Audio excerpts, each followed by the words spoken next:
Hello friends, welcome back to my channel. मैं doctor Priyanka Yadav और आज हम बात करने वाले एक ऐसी टॉपिक के बारे में जो सबसे ज़्यादा मुझे पूछा जाता है। अंडा और स्पर्म मिल जाए उसके लिए हमें क्या करना चाहिए और ऐसे कौन सी हम टिप फॉलो करें जिससे जल्दी से प्रेगनेंसी रुक जाए। देखो, जब आप प्लान करते हो तब आपको हर एक चीज़ वहाँ पे ऑलमोस्ट पता ही रहती है, क्योंकि अभी आजकल हर एक चीज़ के वीडियो आपने देख रखे हैं। लेकिन कहाँ पर आपकी चूक हो रही है वो आप नहीं वहाँ पे पता कर पाते।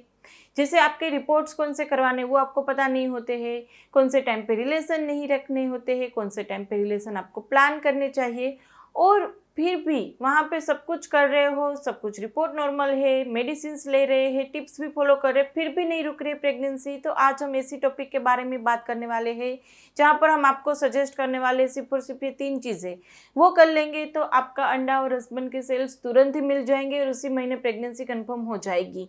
तो वीडियो आखिर तक देखते रहेगा फ्रेंड। अभी तक इस चैनल को सब्सक्राइब नहीं किया तो कर लीजिए, क्योंकि आपके लिए यहाँ पर हम ऐसे वीडियोस लेकर आएंगे और बिल्कुल ही फ्री है।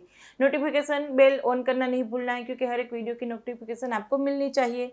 वीडियो अच्छा लगे तो उसको लाइक एंड शेयर भी कर दीजिएगा, क्योंकि यहाँ पर आपके लिए ऐसी नए नए वीडियोस हम लाते रहेंगे। तो चलिए शुरू करते हैं। आपके हस्बैंड के सेल और आपका अंडा जल्दी से मिल जाए और उसका इम्प्लांटेशन सक्सेसफुल हो जाए, उसके लिए आपको क्या करना चाहिए। सबसे पहला जो रीज़न होता है वो है बच्चेदानी का मुख। यदि बच्चेदानी का मुख नहीं खुलेगा तो कितने भी अच्छे से वहाँ पर अंडा बन जाए, उसकी क्वालिटी अच्छी हो जाए, हस्बैंड के सेल की क्वालिटी, उसके रिपोर्ट्स चाहे कितने भी नॉर्मल हो, कभी नहीं रुकेगी प्रेगनेंसी। और यहाँ पर 10 में से 4 में ये रीज़न होता है जहाँ पर उसके बच्चेदानी का मुख नहीं खुलता है और उसी के चलते उसकी प्रेगनेंसी नहीं रुकती है। तो उसको ठीक करने के लिए 2 चीज़ें आपको करनी है। सबसे पहले, यदि बहुत ही क्रोनिक केस है या फिर आपको बार बार इन्फेक्शन रहता है या फिर आपको वहाँ पर नीचे के भाग में खुजली, जलन, इरिटेशन, रिलेशन में दर्द, नेबोथियन सिस्ट, ऐसी कोई दिक्कत रहती हो तो उसके लिए ट्रीटमेंट ज़रूरी है। इन्फेक्शन की ट्रीटमेंट होते ही सर्विक्स पहले जैसा नॉर्मल हो जाएगा, उसके मसल जो है वो रिलैक्स हो जाएंगे और बच्चेदानी का मुख अपने आप खुलने लगेगा। दूसरी चीज़ जो रहती है, बच्चेदानी का मुख यदि नहीं खुल रहा है सारी चीज़ों के, तो आप होम्योपैथिक मेडिसिन की मदद ले सकते हैं। और दूसरा, बच्चेदानी का मुख जनरली खुलता कब है? पीरियड के दौरान बच्चेदानी का मुख खुलेगा। तो यदि आपकी नॉर्मल साइकिल है तो पीरियड के तीसरे, चौथे या 5वें दिन पे रिलेशन रखने से हस्बैंड के सेल अंदर चले जाएंगे। 8वें 9वें दिन पे आपका ओव्यूलेशन होगा तो अंडा और स्पर्म वहाँ पे मिल जाएगा, कोई भी दिक्कत नहीं आएगी। यानी कि बच्चेदानी का मुख नहीं भी खुल रहा है तो भी पीरियड के दौरान रिलेशन रखने से प्रेगनेंसी के चांसेस बढ़ जाएंगे। तो यहाँ पर यदि बच्चेदानी का मुख नहीं खुल रहा है तो आप होम्योपैथिक दवाई लीजिए, इन्फेक्शन ठीक कीजिए और पीरियड के दौरान रिलेशन रखिए, ताकि जल्दी से जल्दी प्रेगनेंसी रुक जाएगी आपकी। दूसरा रीज़न है यहाँ पे, यदि आपका हस्बैंड का सेल और आपका अंडा नहीं मिल रहा है तो वो है मेन रीज़न आपकी फैलोपियन ट्यूब का बंद होना, यानी कि आपकी गर्भनाल बंद होना। जब आपका अंडा रिलीज होगा वो अंडा वहाँ पर आपकी फैलोपियन ट्यूब में जाएगा और रिलेशन के बाद हस्बैंड के सेल भी ऊपर फैलोपियन ट्यूब तक जाएंगे। फैलोपियन ट्यूब में दोनों का मिलाप होगा और फैलोपियन ट्यूब में ही पहले 5-7 दिन बच्चे का विकास होगा। वो विकास हुआ बच्चा, 5 या 7 दिन का बच्चा बाद में आके आपकी एंडोमेट्रियम लाइनिंग में चिपकेगा, जिसको हम इम्प्लांटेशन बोलते हैं। अब 10 में से 4 या 5 केसेस ऐसे होते हैं जहाँ पर ये सारी प्रोसेस होती है, यानी कि अंडा और स्पर्म भी मिलता है, लेकिन वहाँ पर इम्प्लांटेशन होने के बावजूद भी पीरियड आ जाते हैं, तो उसको पता भी नहीं चलता कि उसकी प्रेगनेंसी रुक गई थी और निकल गई है। तो उसको ठीक करने के लिए क्या करें, वो बात तो हम आगे कर रहे हैं। सबसे पहले बात कर लेते हैं, यदि आपकी गर्भनाल बंद है तो आप क्या करें। देखो, गर्भनाल बंद होने के मेन 3 रीज़न होते हैं।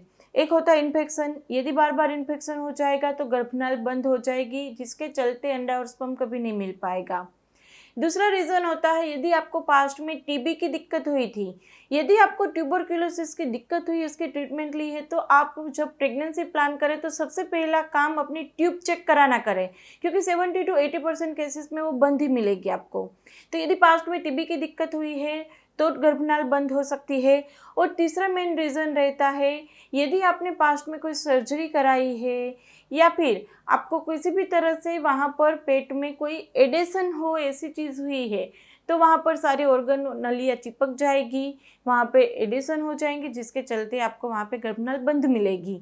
और गर्भनाल भी 3 जगह से बंद होती है। कोई कोई मुझे ऐसा भी बोलता है कि चलो आप मेरी ट्रीटमेंट ही कर दो ना, 1 महीने की ऐसी दवा दे दो जिससे गर्भनाल या फिर फैलोपियन ट्यूब खुल जाए। तो खुलने के लिए वहाँ पर 3 चीज़ों से बंद हो उसकी स्पेसिफिक ट्रीटमेंट करनी पड़ती है। सबसे पहला होता है आपका जहाँ पर यूट्रस होता है, जहाँ से नली स्टार्ट होती है वो पॉइंट, यानी कि यहीं पे बंद मिलेगी जिसको कॉर्नियल ब्लॉक बोलते हैं। दूसरा होता है बीच में, यहाँ पे बंद होगी। और तीसरा होता है जहाँ पर वो ओवरी के पास वाला फिमडियल एंड। तो जहाँ जहाँ से बंद होगी उस तरह से उसकी स्पेसिफिक होम्योपैथी दवाई हम देंगे तो जल्दी से 1 महीने में भी ट्यूब खुल जाती है और प्रेगनेंसी रुक जाए। से 50 to 70% केसेस होते हैं 100 में से। तो यहाँ पर यदि गर्भनाल बंद है तो आपके हस्बैंड के सेल और आपका अंडा नहीं मिल पाएगा, जिसके चलते आपकी प्रेगनेंसी नहीं रुकेगी। तो यदि आप 3-4 महीने से दवाइयाँ ले रहे हैं, आप देख रहे हैं कि आपका अंडा अच्छा बन रहा है, हस्बैंड की रिपोर्ट ठीक है, तो तुरंत ही टाइम वेस्ट किए बगैर HSG टेस्ट करा लीजिए, जिससे पता चलेगा बंद है या नहीं। यदि बंद है उसकी ट्रीटमेंट कराइए। डायरेक्ट IUI की ज़रूरत नहीं। जैसे ही ट्यूब आपकी बंद होगी, चाहे एक भी ट्यूब बंद हो, आपको तुरंत IVF बोल देंगे। तो यहाँ पर ट्यूब बंद यानी IVF ऐसा नहीं है। होम्योपैथिक मेडिसिन बहुत ही अच्छे से वर्क करते हैं, तो आप होम्योपैथिक ट्रीटमेंट का सहारा लीजिए, नेचुरली कंसीव आप कर सकते हैं। और उसके लिए यदि हमारी अपॉइंटमेंट बुक कराना चाहते हैं तो टेलीफोनिक अपॉइंटमेंट की सुविधा रखी है। उसकी सारी डिटेल आपको डिस्क्रिप्शन बॉक्स में मिल जाएगी, वहाँ से आप हमारी अपॉइंटमेंट भी बुक करवा सकते हैं। तो दूसरा रीज़न था आपकी प्रेगनेंसी ना रुकने का, आपकी गर्भनाल बंद होना। और तीसरा रीज़न है, जैसे हमने आगे बताया था, वहाँ पर इम्प्लांटेशन फेल हो जाता है, यानी कि बच्चा रुक तो जाता है, अंदर भी चला जाता है, यानी कि एंडोमेट्रियम लाइनिंग में चिपक जाता है। आपको सिम्टम भी पता होंगे कि मुझे थोड़े से चक्कर आ रहे हैं, या भूख ज़्यादा लग रही है, या भूख नहीं लग रही है, या कब्ज हो रही है, या नोजिया हो रहा है, सिम्टम भी फील होंगे, लेकिन पीरियड आ जाएगा। तो इम्प्लांटेशन फेल होने के कौन से रीज़न होते हैं? सबसे पहला आपके अंडे की क्वालिटी अच्छी ना होना, और वो होता है यदि आपका एयर में ज़्यादा या कम होता है तो अंडे की क्वालिटी अच्छी नहीं होगी। यदि एज ज़्यादा है आपकी तो अंडे की क्वालिटी अच्छी नहीं होगी। यदि न्यूट्रिशन आपका अच्छा नहीं है तो अंडे की क्वालिटी अच्छी नहीं होगी।